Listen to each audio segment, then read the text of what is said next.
라는 생각이 듭니다. 야, 근데 참 주요 뉴스가 또 많네요. 오늘도. 지금 민주당이 국정원법 개정을 추진하면서 국민의힘이 지금 반발을 하고 있다는 그런 뉴스 보도가 나왔습니다. 국정원법이 개정안의 내용이 과연 무엇이길래 그리고 지금 어떤 상황에 있는 것인지 자세한 내용 좀 저희가 살펴보겠습니다. 예, 국정원법 개정안에 대해서 좀 쉽게 이해를 하시려면 현 정부 들어와서 권력기관 개혁 관련한 회의에 문재인 대통령이 참석을 하고 계속 강조를 해왔던 걸 떠올려 보시면 조금 이해가 쉬울 텐데요. 권력기관 개혁이라고 하면 보통 경찰, 검찰, 국정원과 관련해서 예전에 너무 권한이 치우쳐져 있다 한 곳에 집중되어 있는 걸 분산시키는 검경수사권 조정이라던가 고위공직자 수사처, 공수처 관련한 내용 등등이 이제 경찰, 검찰 관련한 내용으로 많이 언급이 됐었고요. 그렇죠. 국정원 같은 경우에는 국정원이 국내 정치에 개입한다는 논란이라던가 인권 침해 논란을 최소화할 수 있게 해서 국정원법 개정해야 된다라는 논의가 그동안 진행이 되어 왔습니다. 이런 가운데 이제 국정원의 경우에는 국회 정보위원회 관할입니다. 네. 그래서 보통 우리가 법안을 심사를 할 때 바로 본회의로 올라가는 것이 아니라 관련 상임위에 있는 법안심사소위에서 논의를 하고요. 거기서 통과가 되면 다시 정보위원회 전체 회의에 올라가고 이런 식의 절차를 밟게 되는데 지금 상태는 국회 정보위원회에서 더불어민주당이 법안심사소위원회를 주도적으로 열었고 야당이 없는 상태에서 지금 의결한 상황입니다. 그래서 이제 민주당 같은 경우에는 이것을 27일 정보위 전체 회의를 거쳐서 다음 달 9일 본회의에서 처리하겠다 이런 입장입니다. 그런데 이제 야당이 반발하는 부분을 한번 살펴보면 이번 국정원법 개정안에 들어가 있는 여러 가지 뭐 명칭을 그대로 쓴다던가 국정원의 정치관여 금지 규정 마련 또 정보위원 3분의 1 특정 보고 요구 시 국정원장 거부권을 없애는 것 등등이 있는데 야당에서 지금 비판하고 있는 요소는 국정원의 대공수사권을 경찰로 이관한다. 그런데 이를 3년간 유예한다는 것입니다. 그러니까 결국은 시간이 걸려도 대공수사권을 경찰로 넘겨야 된다라는 이 내용을 놓고 지금 경론이 벌어지고 있는 것인데요. 민주당의 경우에는 이런 걸 계속 해야만 된다. 그래서 대공정보를 아예 수집하지 않는다는 것이 아니라 국정원이 수집은 하되 수산하게 하면 안 된다. 그래서 인권 침해를 차단해야 된다는 것이 민주당 측의 주장이고요. 국민의힘의 경우에는 국정원의 대공수사권이 폐지되면 대한민국이 대공수사를 스스로 포기하는 것이다 라고 했었고 지금 주호영 국민의힘 원내대표의 경우에는 정보와 수사를 한데 모으면 공룡경찰이 된다라고 지금 비판하고 있습니다. 그래서 이 부분을 놓고 여야가 또다시 힘겨루기를 할 것으로 예상이 됩니다. 자, 그러면 지금 말씀해 주신 개정안의 핵심 내용들 중에 우리가 무엇을 과연 좀 주의 깊게 들여다봐야 될지 두 분의 의견을 좀 들어보죠. 국정원이 흑역사가 많았죠. 사실 뭐 국내 정치에 댓글로 관여한다든가 멀쩡한 공무원을 간첩으로 몰아서 조작을 했다든지 그동안에 국정원의 어떤 이런 흑역사 때문에 국정원의 권한을 많이 나눠야 된다. 이런 개혁이 필요하다는 것이죠. 그래서 이번 개정안에서 뭐 국내 정보 수집권을 폐지한다든가 이래서 국정원이 국내 정치에 개입하거나 불법 사찰하거나 이런 거를 못하게 한 거는 매우 긍정적이다. 이렇게 보여집니다. 그런데 문제는 국정원의 국내 정치 개입을 이제 못하게 한다고 하면서 만약에 국정원 직원이 정치 관여 행위를 했을 때 어떤 처벌을 받느냐. 지금 징역 7년 이하인데 이거를 3년 이하로 오히려 줄었어요. 그래서 이건 왜 이런가. 그러네요. 이건 좀 공소시효도 많이 짧아지고 이래서 이거는 조금 다른 게 아닌가 생각이 들고 두 번째 가장 지금 핵심이 되는 게 대공수사권이잖아요. 네, 지금 앞서도 얘기를 해 주셨죠. 이 대공수사권이 핵심인데 그러니까 그동안에 이 대공수사를 한다고 하면서 국정원의 인권 침해가 많았기 때문에 이 부분을 경찰로 넘기겠다. 3년 유예를 하겠다는 건데 문제가 되는 거는 이 대공 정보를 수집은 하되 수사는 하지 않는 걸로 하는 거잖아요. 그런데 이제 현실에서 이렇게 있는 사람들의 얘기를 들어보면 국정원이나 경찰들의 이야기를 조합을 해보면 어떤 정보를 수집하는 거하고 수사하는 게 분리가 될 수 있는가 이런 얘기를 많이 하더라고요. 그래서 이 부분에 대해서 만약에 국정원의 기존의 어떤 그 대공 그 축적된 수사의 노하우라든지 이런 것들이 오랜 기간 있었기 때문에 어찌됐든 지금 남북이 대치하고 있는 상황인 거는 맞고 사실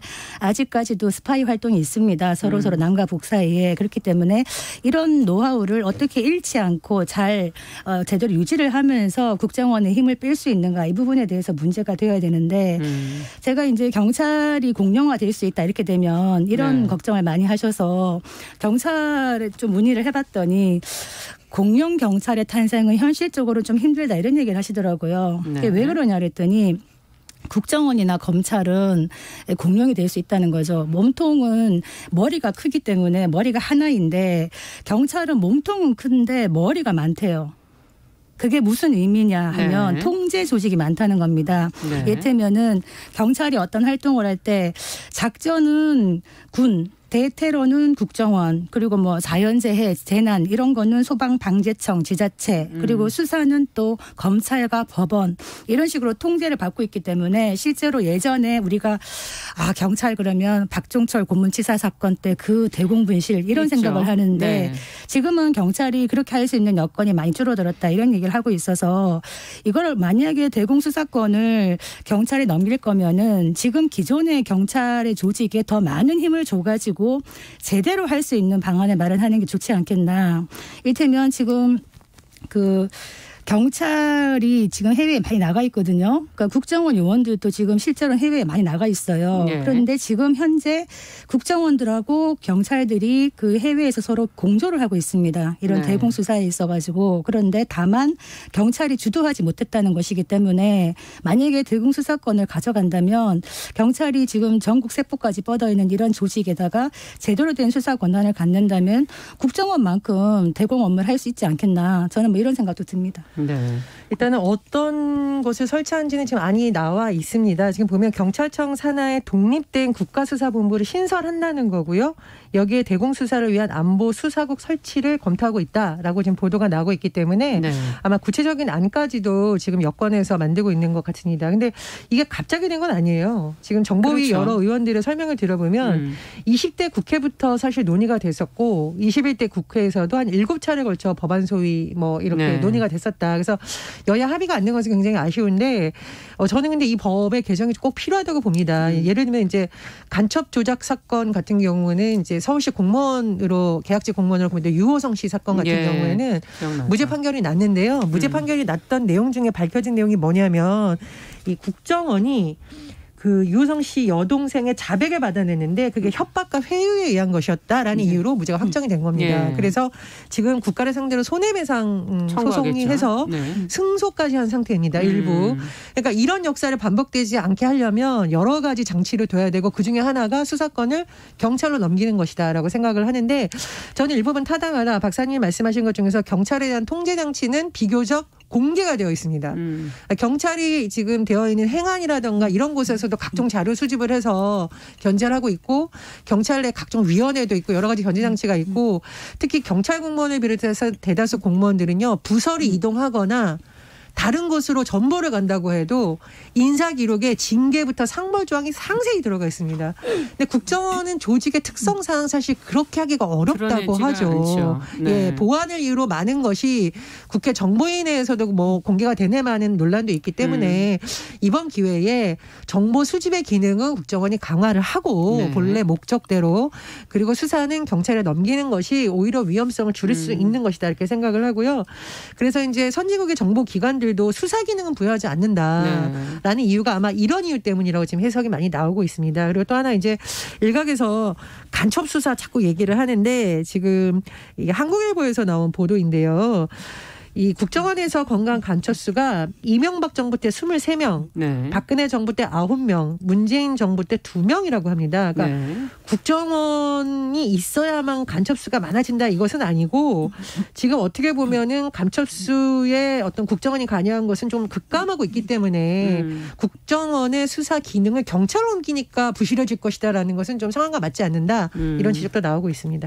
그런데 경찰 제가 뭐 권한을 주면은 오히려 조금 더 위험할 수 있다 이런 얘기는 했지만은 따지고 보면 흑역사라는 부분에서 인권 침해의 흑역사는 국정원, 경찰 다 갖고 있습니다. 그렇기 때문에 권력은 주면은 권한을 주면은 독주하려는 본능이 작동하기 때문에 국정원, 뭐 검찰, 경찰 할 것 없이 제도적으로 통제하고 견제하는 장치를 만들어야 된다. 이것이 중요하다. 그 말씀 드리겠고 하나 아쉬운 거는 물론 이 국정원법 개정이 그 2018년 20대 국회부터 지금까지 계속 논의가 되어 왔던 사안입니다. 그래서 어떻게 보면은 충분히 논의는 되어 왔다고 하지만 이거를 절차적인 측면에서 야당과의 합의가 없이 여당이 단독 의결하는 것 다른 부분에서도 마찬가지로 모든 것들이 이렇게 간다면 국회가 그냥 여당이 맞춘 적시 에 맞추어서 그냥 흘러간다면은 이것은 조금 문제가 있지 않겠나 생각이 드는데 지금 좀 많이 힘이 빠진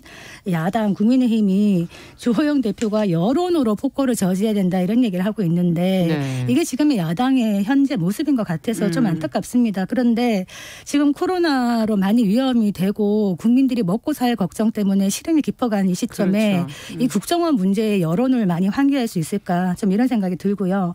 국정원이 이런 부분에는 좀 열심히 했으면 좋겠다 생각되는 게 지금 북한의 해킹이 심각합니다. 그렇기 때문에 정보 보안이라든가 이런 측면에서 북한의 어떤 해킹 공격에 대해서 사이버라는 이런 새로운 안보 환경에 국정원이 그동안의 노하우가 있기 때문에 이 부분은 좀 더 특화해서 발전할 수 있지 않을까 이렇게 기대를 해봅니다.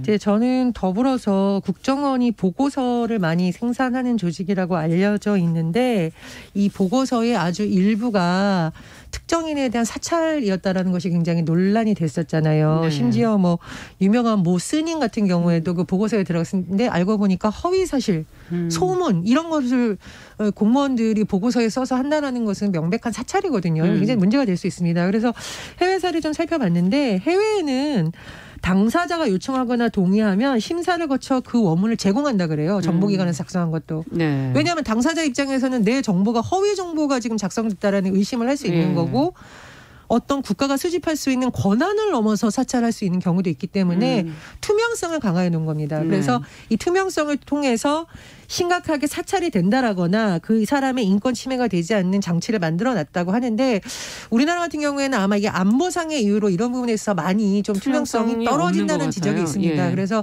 국정원 개혁의 한 방향으로서 이 부분도 어느 정도까지 해야 되는지에 대한 논의가 좀 되었으면 하는 바람입니다. 그 꼭 한마디 덧붙이고 싶은 게 우리가 국정원 얘기하면서 국정원을 그동안의 흑역사에 대한 이야기를 많이 하고 반성을 해야 된다 얘기를 하는데 국정원에 그동안 헌신하신 또 많은 직원분들이 계시는데요. 그분들 중에는 정말 국가에 헌신한다는 마음으로 열심히 일한 분도 많기 때문에 국정원이 제대로 위상을 가지고 자리를 잡고 정말 국가의 안보를 위해서 헌신할 수 있는 정치가 흔들지 않는 그런 제도적인 뒷받침이 필요하겠다 이런 생각이 듭니다. 저도 꼭 한 말씀 붙이자면 국정원법 개정은 국정원 직원들을 보호하는 요소가 될 수도 있습니다. 이게 가장 논란이 되는 것이 정권이 바뀌고 나서 불법 사찰을 했다라고 했을 때 상부의 지시로 움직였던 직원들까지도 왜 막 수사의 대상이 되거나 여론의 조명을 받아서 정말 이 사람들이 나는 상부의 지시여서 어쩔 수 없다라는 항변을 하는 경우가 있었잖아요. 그래서 이런 부분에 대해서 하면 안 된다. 그래서 상부에서도 하지 못하도록 오히려 해놓는 것이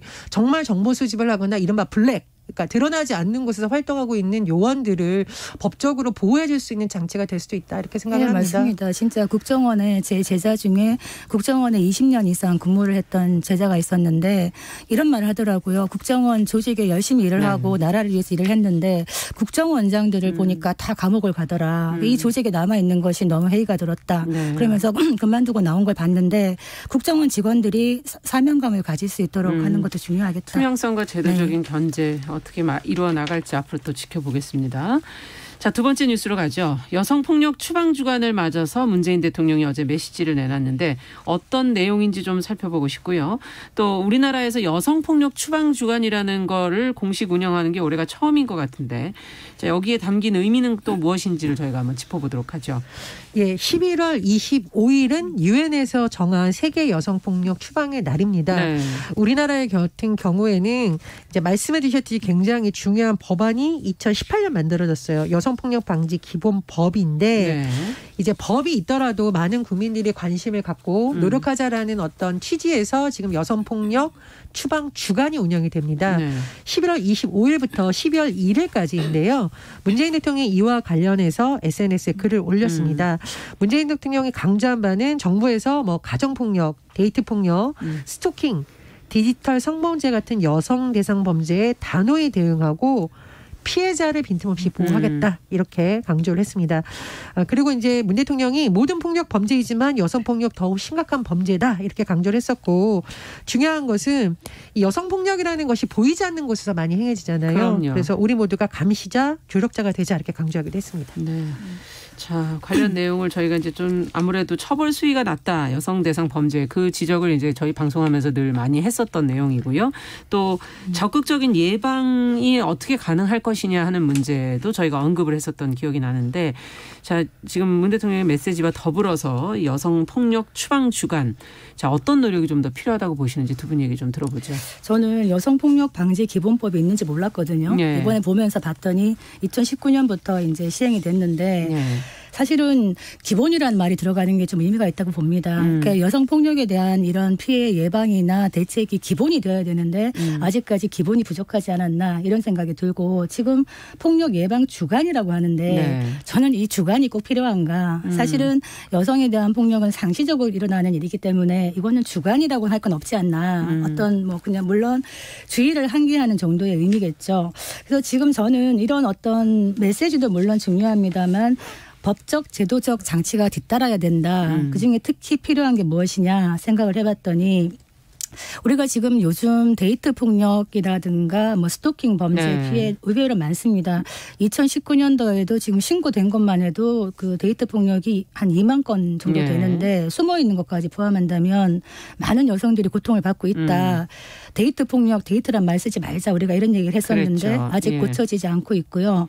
만약에 우리가 어떤 남자를 만나다가 폭력을 당하거나 스토킹을 당했을 때 우리가 어떻게 대처할 수 있는가? 지금은 우리가 법원에 이제다가 신청할 수 있어요. 가해자가 접근 금지해달라고 신청할 수 있는데 네. 그럼에도 불구하고 계속 접근을 하면 위반을 할 때는 이 사람에게 100만 원 정도의 그냥 돈을 내게 하는 정도밖에 안 됩니다. 처벌이 직접적인 처벌이라고 할 수가 없는 네. 것이죠. 과태료 그냥 간접적인 강제 정도인데 네. 이거를 좀 법적 제도화 해가지고 이러했을 때 우리가 어디에 가서 신고를 하고 어떤 지원을 받을 수 있고 또 어떤 처벌이 가능해지는지에 대해서 홍보도 하고 국민들이 알아야 되는데 네. 그러려면 먼저 법이 만들어져야 된다. 이런 생각이 듭니다. 네. 일단은 우리나라가 양성평등 주간도 있습니다. 네. 2014년 양성평등 기본법을 만들면서 주간을 운영했는데요. 저는 필요하다고 봅니다. 왜냐하면 일각에서는 이것이 너무 행사 중심이고 단기간이라고 하지만 이 기간에 많은 관련 단체라든가 많은 공무원들과 많은 공공조직들이 다시 한번 이런 문화가 실제로 좀 되고 있는지 점검하는 계기로 삼는 거거든요. 네.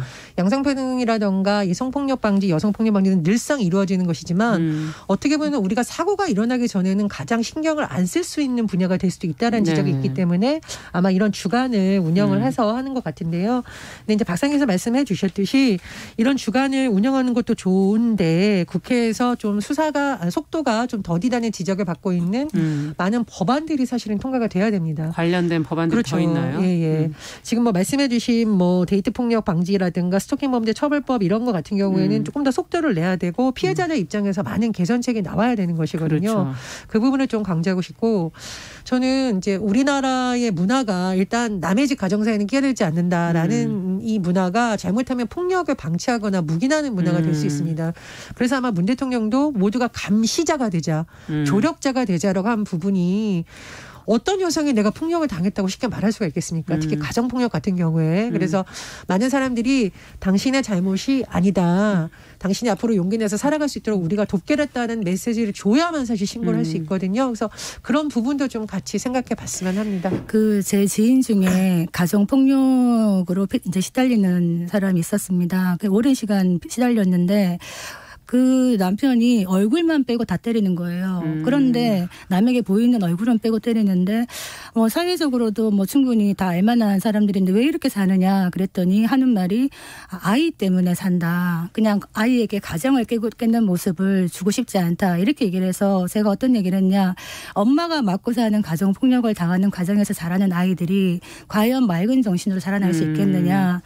그런 얘기를 많이 했는데 결국에는 선택을 했습니다. 그래서 가정폭력 물론 많은 여러 가지 이유들이 있을 수 있겠지만 폭력은 어떠한 이유에서도 용서하면 안 된다. 그렇죠. 그래서 아이를 위해서라도 폭력으로부터 빨리 벗어나라. 이 말씀을 드리고 싶고 지금 뭐 이재명 경기도지사가 이런 말을 했더라고요. 이런 법안 마련에 국회가 적극 나서라 하면서 좀 재밌는 말을 했는데 요즘 세상이 많이 달라졌다고 할지도 모르겠지만 그러나 당사자로 살아보지 않고는 결코 헤아릴 수 없는 묵직한 무게가 있다. 얘기하는데 남자인 지사가 당사자가 아닌데 이런 얘기를 한다는 것이 이런 이야기들을 더 많은 정치인과 더 많은 관료들이 할 수 있어야 이 여성폭력에 대한 인식과 늘 다른 법들에 밀리는 여성폭력에 대한 이런 법안들이 빨리 나가는 계기가 되지 않겠나 이런 생각이 듭니다. 네, 요즘에 이 관련 여성폭력 관련 기사, 취재 기사가 아주 심층 보도하는 기사들이 많이 나가는데 결국 여성폭력이 죽음으로 연결되어지는 그런 기사들이 굉장히 많거든요. 그렇습니다. 예. 그래서 피해자들이 신고할 수 있도록 또는 옆에서 감시자가 되라는 이유가 가정폭력이 시간이 지면 나아진다는 말은 허구다라고 모든 전문가들이 지적을 하고 있어요. 폭력의 강도가 점점 강해져서 말씀해 주셨듯이 그런 아주 돌이킬 수 없는 결과까지 가는 사례들이 지금 계속 나오고 있습니다. 특히 매 많은 아내들 이 문제 지금 해결하지 않고 있기 때문에 많은 관심이 필요하다는 지적이 나오고 있고요. 저는 또 하나 우리가 폭력 피해자들을 대하는 방식에 대해서 저도 굉장히 깊이 생각을 하게 되는데 오죽했으면 때렸을까 이 말은 정말 용납될 수가 없는 말입니다. 예. 말씀해 주셨듯이 어떤 폭력이 과연 정당화 될 수 있으며 특히 본인의 가족을 때리는 것이 어떻게 정당화가 될 수 있겠습니까? 그런 의식이 빨리 없어졌을 때 많은 피해자들이 오히려 용기를 낼 수 있다는 걸 말씀을 드리고요.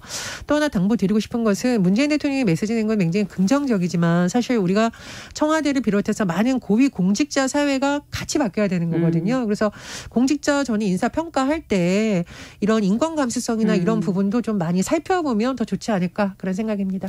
지금 우리가 뭐 직장 내에 만연한 성희롱이라든가 성폭력에 대한 피해를 얘기를 하면 늘 얘기하지만 2차 가해 그 직장 동료들이 오히려 이 사람을 따돌리는 집단 따돌림 너가 조용히 하고 있었으면 조용히 넘어갈 일을 왜 이렇게 시끄럽게 만드느냐 이것이 피해자가 말을 못하게 하는 침묵의 카르텔이 될 수 있다. 이런 부분에서 우리가 같이 해나가야지 이것이 하루하루 밖에 나가지 않겠는가 이런 생각이 듭니다. 네. 자, 오늘 뉴스픽은 여기까지 듣도록 하겠습니다. 전혜연 평론가, 더공감 여성정치연구소 송문희 박사 두 분 수고하셨습니다. 감사합니다. 감사합니다. 자, 정용실의 뉴스 브런치 듣고 계신 지금 시각 10시 30분이고요. 라디오 정보센터 뉴스 듣고 오겠습니다.